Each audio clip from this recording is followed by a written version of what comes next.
Na sasa tukisalia katika masuala ya barabara ni kwamba kulingana na wakazi wa Turkana, kukarabatiwa kwa barabara zinazoingia Turkana, hali ya usafiri imeimarika kwa kiwango kikubwa na hali ya uchumi pia imeinuka. Ila wanaomba barabara zaidi, haswa inayounganisha nchi ya Uganda kuingia Turkana, kama anavyotuarifu Peter Warutumo kutoka huko Turkana.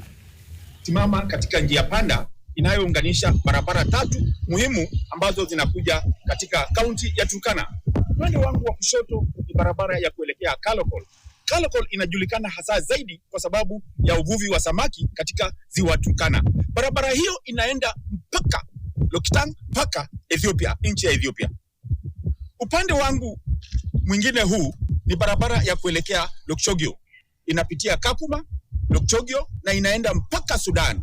Wacha tusikie maoni kutoka kwa wananchi wa Turkana kuhusiana ni umuhimu gani barabara hizi zimeweza kuleta katika kaunti ya Turkana. Barabara saa hii sio mbaya. Kitambo ulikuwa unasafiri kitu kama 12 hours, 13 hours, 15 hours, lakini sasa kutoka Lodwar hadi Kitale yenyewe unachukua 4 hours to 5 hours.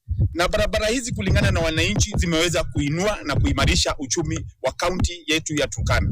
Tumepata vitu fresh kutoka Kitale, barabara ilitengenezwa. So, vitu havijakuwa asubuhi za sana itakuwa imefika. Tunaomba serikali ikaweze kutusaidia hii barabara, ikaweze kukamilisha ile ahadi alikuwa ametuambia. Ipo na hii barabara inapita hapa ya National. Hiyo barabara pia inahitaji kurekebishwa. Na 50% ya chakula inatoka Uganda. Naomba serikali kwa ile pesa ilitoa na serikali ya kaunti na serikali kuu watumalizie hii barabara haraka. Na barabara hizi kulingana na wananchi zimeweza kuinua na kuimarisha uchumi wa kaunti yetu ya Turkana.